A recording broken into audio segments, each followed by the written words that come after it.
Errol the Truth Spence Jr., knuckleheads. The Texas Tiburon. That's shark for those of you non-Spanish speakers. He was a man that was once WBC, IBF, and WBA welterweight champion of the world until he was dismantled by the #1 pound-for-pound fighter in the world, Terrence Bud Crawford. And he's now seemingly faced another unfortunate setback as he was supposed to take on Sebastian Fundora for his WBO and WBC junior middleweight titles in his junior middleweight debut, but it appears that that fight is now as dead as Errol Spence's Ferrari on a Saturday night in H-Town while sipping scissor and bumping UGK. Now, obviously, knuckleheads, this is no laughing matter, as this is a major disappointment to boxing fans, right? I mean, this was a fight a lot of us wanted to see because it's a fight that, is very interesting as it's a clash of styles. Both of these guys bring the action, and at least for me, I wanted to see if Spence was still a shark or if he had turned into a guppy. But that still leaves us with the question, right? What was it that called the fight off between Spence and the tall task, Fundora, that we were looking forward to coming, in the next couple months? Well, if we look at the clues on X, shout out to Elon Musk, we did recently see Errol Spence say, boxing is so effed up. He followed that up because somebody replied to that, and he replied to the reply, and he said, I really could be training taking PEDs, juiced up for 2 years, taper off, and unalive someone. It's nothing in place to protect these boxers, especially if you're not an elite fighter. They don't give an F about you.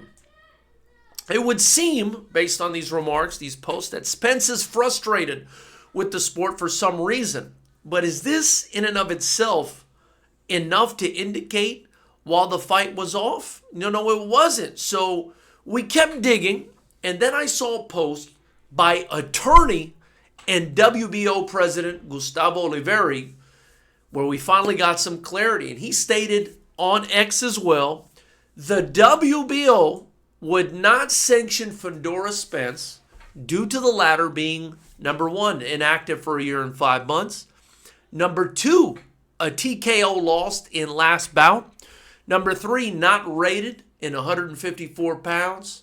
And #4, has never fought in 154 pounds. Ruling otherwise would be a disservice to the rest of the 154 world-rated contenders. And so there are your reasons, and they're seemingly valid reasons not to sanction the fight. But why on earth, knuckleheads, are we being told this after we were teased with the fight between Fundora and Spence? That doesn't seem very professionally responsible, but it is what it is, and at least we have the reasons why the fight is off. That said, we still don't know the cryptic meaning behind Spence's X posts. Is it just frustration, or is someone who he believes to be taking PEDs being looked at as a viable alternative for Fundora? It's interesting, knuckleheads, and it really makes you think because there are always things that these guys see behind the scenes and that these guys know that we never will. So my question to Knucklehead Nation today is, what do you think Spence is referring to by his posts on X? It's a mystery, and I want you guys to help me solve it. Put your answer in the comment section below. After you do that, like this video, subscribe to the channel, and join the channel. Join Knucklehead Nation. It's just $9.99 a month. You'll help me continue to build, drop daily content, and escape the rat race. Also, don't forget to get your FightersRep merchandise in the links below. I look forward to hearing what you guys have to say about this, and I'll see you guys soon. By the way, I will be going live after the Sarukian versus Makhachev fight on Saturday, so tune in live and let's talk about it together. I look forward to hearing what you guys have to say about this one.